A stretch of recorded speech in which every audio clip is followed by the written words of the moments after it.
وبارک وسلم صلاۃ و سلام علیک یا رسول اللہ صلی اللہ تعالی علیہ وسلم۔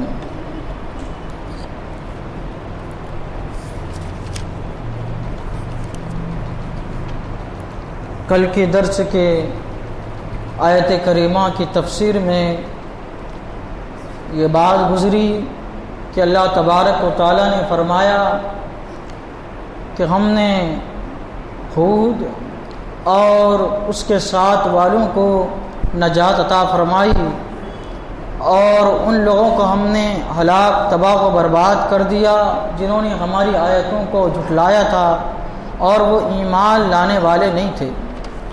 تو اللہ تبارک و تعالیٰ نے حضرت ہود علیہ السلام کی قوم عاد کو ہلاک اور تباہ و برباد کر دیا، اپنے عذاب کو ان پر نازل فرمایا اور ان کو، ان کی نسل کو، ان کے بچوں کو، بوڑھوں کو، عورتوں کو، یہاں تک کہ ان کے جانوروں کو، ان کے گھروں کو، سب کو اللہ تبارک و تعالیٰ نے ہلاک فرما دیا۔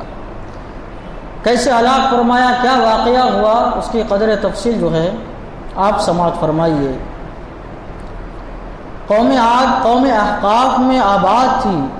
یہ علاقہ یمن کا ایک حصہ تھا، بڑا وسیع تھا، عمان سے حضرموت تک پھیلا ہوا تھا۔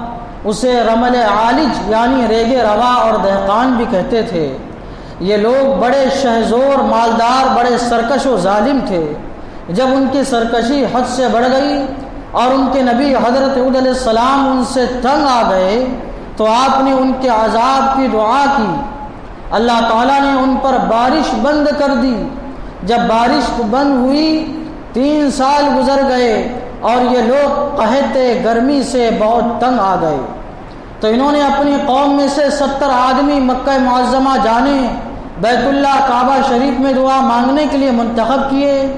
ان کا سردار 2 شخصوں کو بنایا، قبیل بن عنز اور مرصد بن سعد۔ اس زمانے میں ہر قوم کے لوگ مصیبت میں کعبۃ اللہ شریف جاتے، وہاں دعائیں مانگا کرتے تھے۔ مکہ معظمہ میں قوم عمالقہ آباد تھی جو عملیق بن لادز بن سام بن نوح علیہ السلام کی اولاد سے تھی۔ ان کا سردار معاویہ بن بکر تھا جو حرم شریف سے باہر رہتا تھا۔ معاویہ کی ماں قوم عاد کی تھی، اس رشتے سے وہ قوم عاد کو اپنا نانا ماموں سمجھتا، ان کا احترام کرتا تھا۔ جب قوم عاد کے 70 آدمی معاویہ کے پاس پہنچے تو اس نے ان کا بڑا احترام کیا، بڑی خاطر تواضع اور مہمانداری کی۔ یہ لوگ اس کے پاس 1 ماہ رہے، خوب شراب پیتے تھے۔ معاویہ کی 2 لونڈیاں تھیں، وردہ اور جرادہ، خوب ناچتی اور گاتی تھی اور انہیں خوش خرم رکھتی تھی۔ یہ لوگ شراب و گانے بجانے میں ایسے مست ہوئے کہ اپنے ملک کی ساری تکالیف بھول گئے۔ معاویہ نے جب دیکھا کہ یہ 70 آدمی 1 ماہ سے میرے یہاں ٹھہرے ہیں، جانے کا نام نہیں لیتے، میرے بقیہ ماموں، نانا اور نانے احقاف میں مصیبتوں میں گرفتار ہے، کسی صورت انہیں یہاں سے بھیجنا چاہیے۔ اس نے یہ کہنا تو مناسب نہیں سمجھا کہ آپ اب چلے جائیے، لیکن اس نے 7 شعروں کا ایک قصیدہ لکھا اور ان رنڈیوں کو حکم دیا کہ وہ ان 70 آدمیوں کے سامنے جو ہے وہ قصیدہ گا کے سنائیں۔ یہ قصیدہ بڑا دردناک تھا، جس میں ان لوگوں کو جھنجھوڑا گیا تھا کہ تم یہاں عیش کر رہے ہو اور تمہارے بال بچے اپنے گھروں میں بھوک و پیاس سے جاں بلب ہیں، جس کام کے لیے آئے ہو وہ کرو۔ یہ قصیدہ ان گانے والے رنڈیوں سے سن کر یہ لوگ گویا ہوش میں آ گئے، آپس میں کہنے لگے چلو حرم شریف میں غلاف کعبہ پکڑ کر دعا مانگے۔ ان کا ایک سردار مرصد ابن سعد خفیہ طور پر حضرت ہود علیہ السلام پر ایمان لا چکا تھا۔ آج اس نے اپنے ایمان کو ظاہر کیا، بولا کہ تم کعبہ بھی جا کر دعا مانگو گے قبول نہ ہوگی جب تک اپنے شرک سے توبہ نہ کرو اور حضرت ہود علیہ السلام پر ایمان نہ لاؤ۔ یہ لوگ اس بات پر اس سے بہت ناراض ہوئے اسے وہاں ہی چھوڑا اور دوسرے سردار کو اپنے ساتھ لیا جس کا نام قیل بن عاص تھا۔ اس کی قیادت میں مکہ معظمہ گئے اور مرشد وہیں پہ رہ گیا اور وہیں پہ مرشد کو انہوں نے قید و بند کر دیا۔ تو مرشد نے جو ہے ایک قصیدہ اپنی طرف سے لکھا، اس کا مطلب یہ تھا کہ ان لوگوں نے اپنے رسول کی نافرمانی کی تو پیاسے مر رہے ہیں، اس وقت ان کے بت سمود وغیرہ کام نہیں آ سکتے، سچا معبود وہی ہے جو ہود علیہ السلام کا معبود ہے، اس کی عبادت کرنی چاہیے۔ بہرحال یہ لوگ مکہ معظمہ پہنچے، کعبۃ اللہ کے پاس دعائیں مانگنے لگے۔ ان کا سردار جو تھا قبیل دعا کرتا تھا اور باقی لوگ آمین کہتے تھے۔ اچانک آسمان پر 3 قسم کے بادل نمودار ہوئے، سفید، سرخ یعنی لال، سیاہ یعنی کالا، 3 طریقے کے بادل جو ہے نمودار ہوئے، اور غیبی آواز آئی کہ اے قیل اپنی قوم کے لیے ان میں سے ایک بادل اختیار کر لے۔ وہ بولا سیاہ یعنی کالا بادل اختیار کرتا ہوں کہ اس میں بارش زیادہ ہوتی ہے۔ جب یہ لوگ احقاف یعنی اپنی جگہ پہ پہنچے، اپنے ملک میں پہنچے، تو ان کا مانگا ہوا سیاہ بادل احقاف پر چھا گیا، آسمان میں چھا گیا۔ یہ لوگ بڑے خوش ہو کر بولے ھذا عارض ممطرنا، یہ بادل خوب برسے گا، مگر وہ تو عذاب کی سرد اور سخت آندھی تھی۔ چنانچہ شوال کی 22 تاریخ بدھ کے دن صبح کے وقت آندھی شروع ہوئی اور 7 رات 8 دن تک وہ آندھی ان پر مسلط رہی۔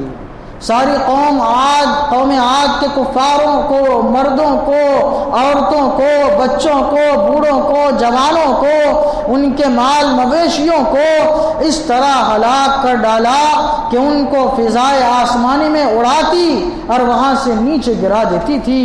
یہ لوگ اپنے گھروں میں گھس گئے، دروازے بند کر لیے، مگر خدا کے عذاب سے کون پناہ دے؟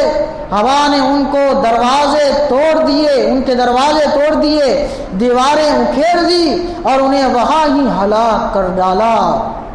اب چونکہ یہ لوگ بڑے لمبے تھے، بڑے چوڑے تھے، اب ان کو گھاڑنا مشکل تھا، ان کو کہیں پہ لے جانا بڑا مشکل تھا، تو اللہ تبارک و تعالیٰ نے اس کا بھی انتظام فرمایا۔